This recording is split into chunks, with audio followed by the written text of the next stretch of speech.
December 6, 1972. Eugene Cernan, veteran astronaut and commander of Apollo 17. He would be the last Apollo astronaut to stand on the surface of the moon. Dr. Harrison Schmitt, better known as Jack. He would be the first geologist to set foot on an alien world.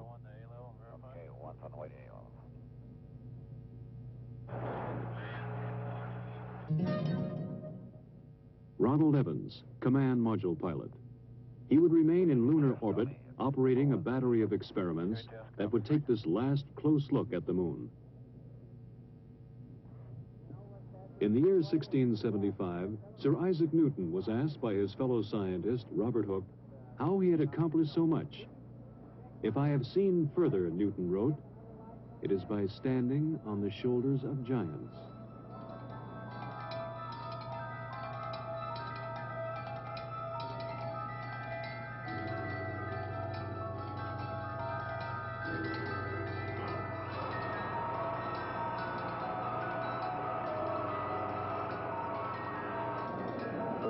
Propellant tanks have been pressurized.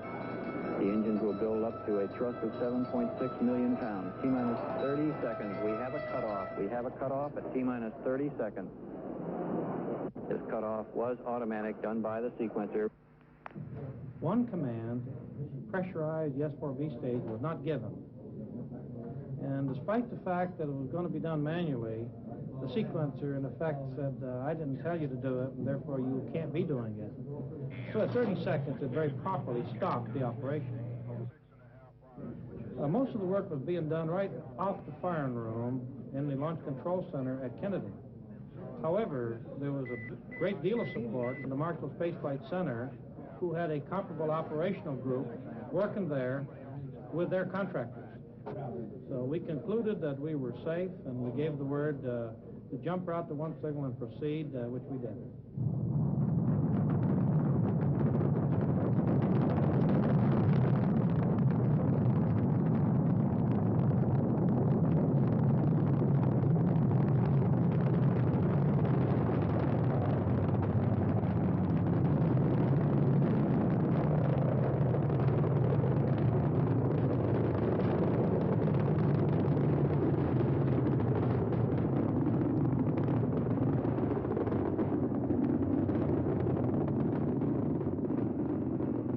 Houston, you are go for orbit. Go for orbit.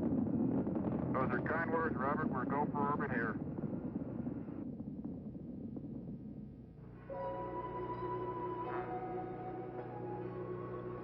After checking out the spacecraft in Earth orbit, they burned out of orbit and headed toward the moon.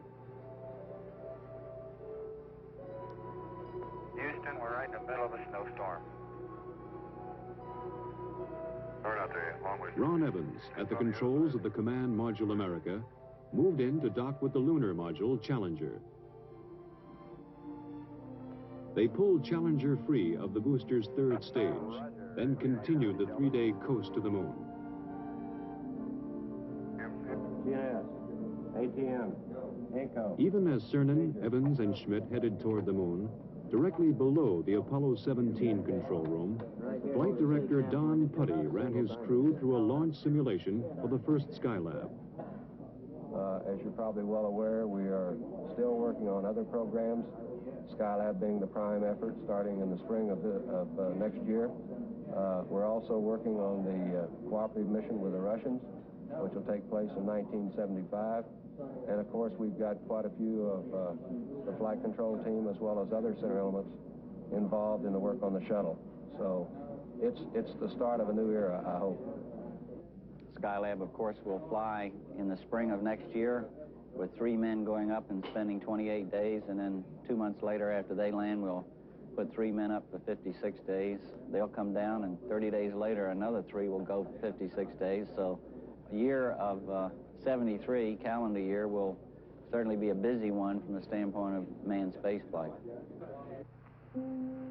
December 10th, 1972. America and Challenger went into orbit around the moon. Houston, this is America. You can breathe easier. America has arrived on station for the Challenger head.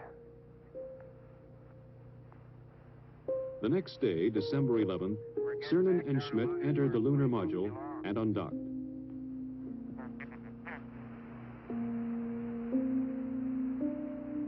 You look just as pretty in Earth light as you do in sunlight.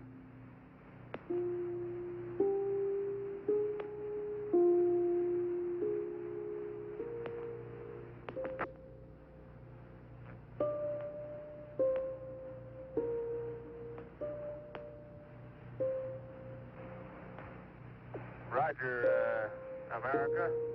Have a good burn. You're loud and clear.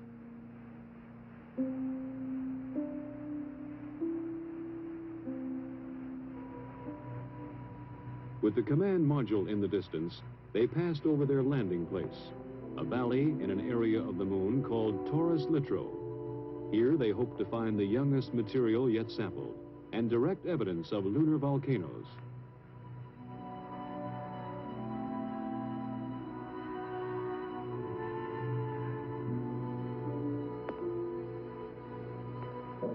You're looking real good, Gene. Right down the line. Oh, man, we're level with the top of the massif now. Okay, stand by for pitch over. Oh, are we coming in? There it is. Proceeded. And there it is, Houston. There's Camelot. Wide on target. I see it. We got them all. 42 degrees, 37 degrees, through 5,500. 53 degrees. Okay, I've got Jorge, I've got Poppy, I've got the triangle. That's 2,500 feet, 52 degrees. H-dot is good at 2,000. H-dot is good. Fuel is good. Going down at 10, cut the H-dot. Your fuel's good. 110 feet, stand by for some dust. Little forward, G. Little forward a little. 90 feet. Little forward velocity. 80 feet. Going down at 3. Getting a little dust. Going down about 2. Very little dust. Very little dust. Stand by for touchdown. Stand by. 25 feet. Down at 2. Feels good. 20 feet. Going down at 2. 10 feet. 10 feet. Contact. Stop, push. Engine stop. Okay, Houston, the Challenger has landed. Roger, Challenger, that's super. Houston, you can tell America that Challenger is at Taurus Littrow. December 11th. Cernan, then Schmidt, left the lunar module to begin their first EVA. As I step off at the surface at Taurus Littrow, we'd like to dedicate the first step of Apollo 17 to all those who made it possible. Their first job was to unload equipment, including their rover, the electric car in which they would drive to the exploration sites. That's beautiful. This has got to be one of the most proud moments of my life, I guarantee you. We thank you very much. As Cernan drove the equipment-laden rover, Schmidt carried the scientific experiments package called ALSEP. Hey, do you need me, Gene? Nope. I'm going to go deploy an ALSEP. Have at it. In Houston, scientists in the science support room watched, correlating and directing their movements.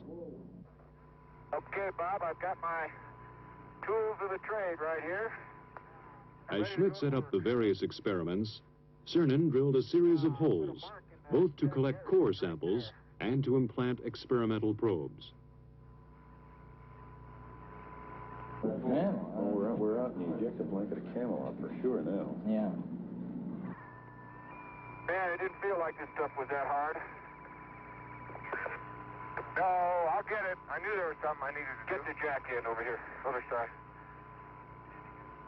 Let me put some weight here. Not going anywhere. Oh, he's going slowly, Bill. Very slowly. I'm gonna get this thing out now that I got it. Boys, You know, that's what you call getting down into your work.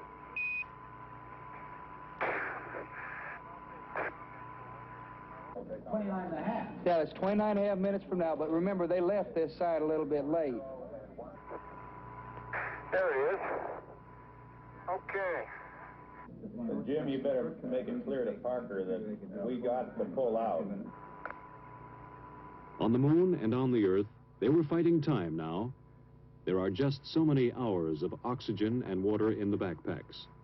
So many hours of life in the vacuum of the moon. We're up in this area. There you go. Watch that cable. Cable. Oh. Cable. Watch the cable. Cable number one. You know, they're all fixed, Lee. They'll break the whole world before they'll break the cable this time. With the ALSEP functioning, they left the site for a shortened sampling traverse. Well, many parts of the ALSEP are functioning very well. The heat flow experiment is working excellently. It's transmitting back temperature data. The cooling down is still cooling down from the drilling process, and in a few hours they should be starting to get true heat flow information. Let's see if I can't crack the corner and get that contact. See if I can't get her. Look at the boulders out there. Jesus. It was time to head back to the Challenger, activate experiments, and get back inside. Man. I was strolling on the moon one day in the merry, merry month of December. No, May's the month. May, that's right. May is the year of the month.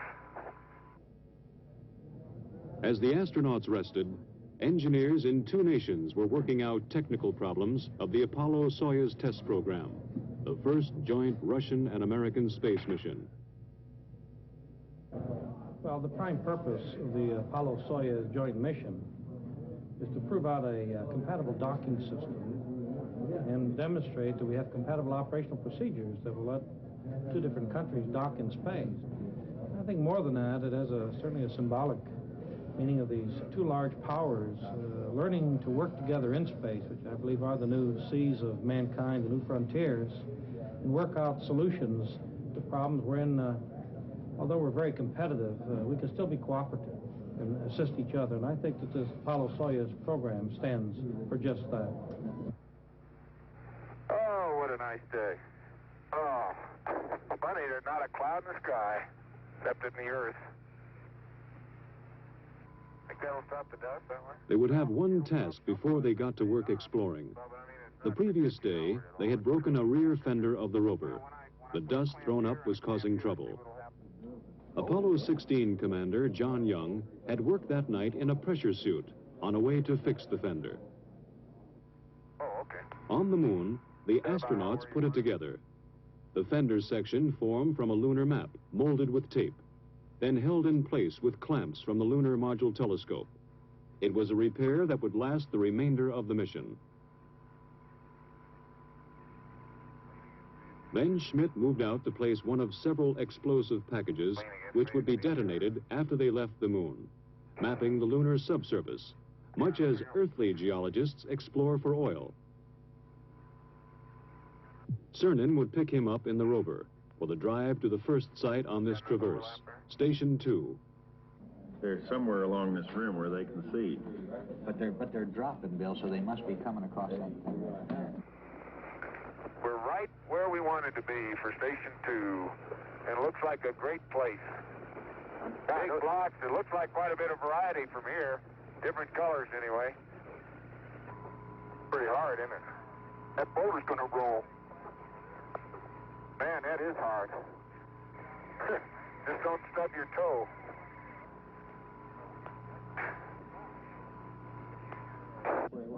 The foreground features are somewhat different, simply because they were farther up onto the hill, I think. But otherwise, that's remarkable. Pottery, it's obviously very cohesive because the bottom of the core is not smooth. It's very jaggedy and fragmental-like. Gene's finished with the core tube, then we should be able to go. If we get that all of that?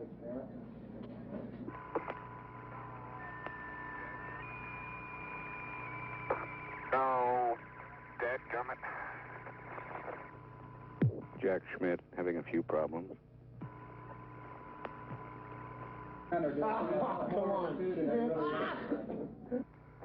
They would sample several locations on this EVA, but none would cause more excitement than the find at the crater called Shorty.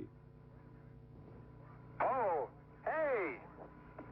There is orange soil. Well, don't move it till I see it. It's all over. Orange! Don't move it till I see it. I've stirred it up with my feet. Hey, it is! I can see it from here. It's orange. That's the volcanic Somebody unplugged silver. Fantastic, sports fans. It's trench time. Jack, that is really orange. I think it's the most exciting we've come across since the beginning of the Apollo program. I believe that it's going to be the most rewarding of all the finds on Apollo. Light gray material on either side. Oh, man, that's incredible. Okay, Gene, we're going to have to... That's incredible. You need to get a down sun color. There isn't enough time, Tony, to do it no matter which way you want to do it. We need more time. We may have to split. We have to split 5 in a little bit. He's getting about 3 centimeters of wax. They got to leave at a certain time regardless of what we got. Willing to give up all the light mantle stuff. They had to leave Shorty Crater and its orange soil and push on. Time, the enemy of the lunar investigator on the moon and on Earth. I can't believe we sampled the whole... I can't believe we sampled the whole thing right on. The precious minutes had run out. Return to the rover, drive back to the Challenger, close out EVA-2. We'd like you to leave immediately. Okay. My golly, this time goes fast. As the last Apollo crew worked on the moon, the engineers on Earth prepared for tomorrow's day in space. I have a model here of the space shuttle. As you see, it resembles a double-wing airplane on top of a propulsion system. The system is going to be designed so all of the costly parts are reusable. Now that we're beginning to understand space, we're beginning to understand the potential, the economic potential.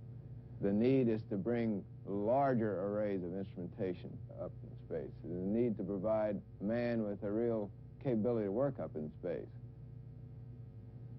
Okay, Bob, I'm on the pad, and it's about 4:30 a Wednesday afternoon as I step out onto the plains of Torres Littoral.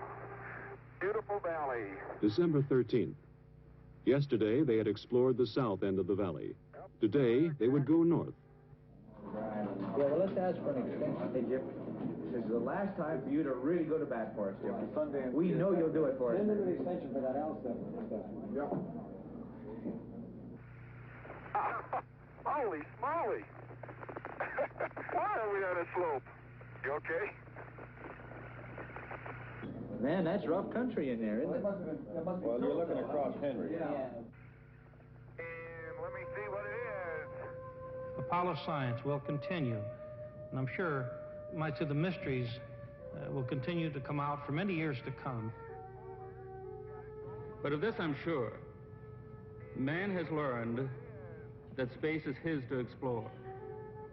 And man will return to space to explore, to the moon and beyond.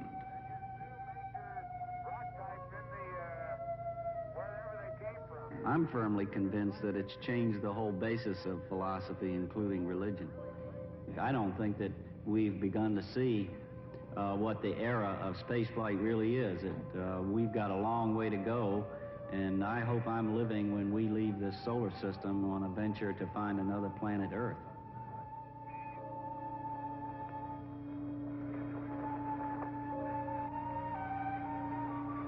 You know, Jack, when we finish with station 8, we will cover this whole valley from corner to corner. That was the idea. Once more it was time. Gene Cernan and Jack Schmitt returned to the rover to drive back to Challenger. But before they left the surface of the moon, there would be a brief ceremony. It's a rock composed of many fragments, of many sizes, and many shapes. When we return this rock, or some of the others like it, to Houston, we'd like to share a piece of this rock with so many of the countries throughout the world. We hope that this will be a symbol of what our feelings are, what the feelings of the Apollo program are, and a symbol of mankind that we can live in peace and harmony in the future. And a final word from the last man on the moon. I'd like to just let what I believe history will record, that America's challenge of today has forged man's destiny of tomorrow.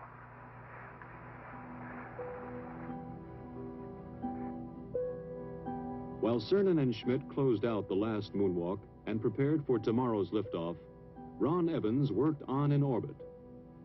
Photograph, observe, describe. Keep operating the cameras and experiments in the Science Experiments Bay. In orbit, as on the surface, the seconds are precious. Possibility at this stage. How is the experiment working now? Working extremely well. We're looking for subsurface geologic structure in the broad sense, layering, for example. This is the infrared scanning radiometer. What does that do? The radiometer measures the temperature of the moon and makes an accurate map of the temperature beneath the spacecraft. It is working with tremendous success. One other thing, how is the experiment working mechanically as far as the man and the machine? The experiment itself, the hardware is working perfectly, precisely the way it was supposed to work. Everything is functioned properly. An important part of the experiment is it requires the man to operate it. 99, proceeded, 3, 2, 1, ignition. Right away, Houston. Bets are good. Ag thought. Pitch over. Roger, you have good thrust.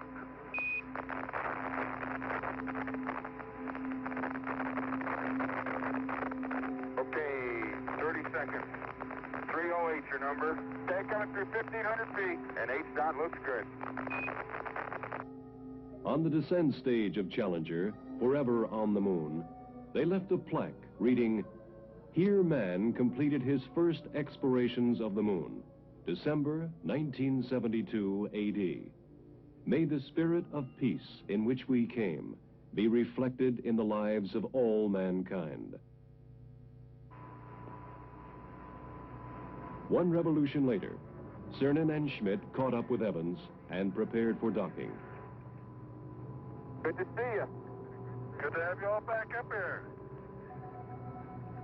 It's been a good trip. Man, that Challenger's a beautiful vehicle. You betcha. December 16th. Burn out of lunar orbit and head home to Earth. Houston, America has found some fair winds and following seas, and we're on our way home. Hey, this is great. Talk about being a spaceman. This is it. December 17th, 170,000 miles from Earth. Ron Evans left the command module. Hello, Mom. We see you, Ron. Looking great. Okay. Hey, John. How you doing? Hi, Jamie. Evans was retrieving film canisters from the two cameras and the lunar sounding radar. Data vital to the scientists on Earth. And the left was in. Before he got back inside, Evans took a last look at the crescent Earth. In 2 more days, they would be home. December 19th. They rode inside a 5,000-degree fireball through the atmosphere of Earth. Stowed in the spacecraft, almost 250 pounds of the moon.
This closes a golden chapter in the age of space exploration. In a way, it brings a close to what has been a very romantic era in space exploration. But, I want to make this very strong, the book is still being written.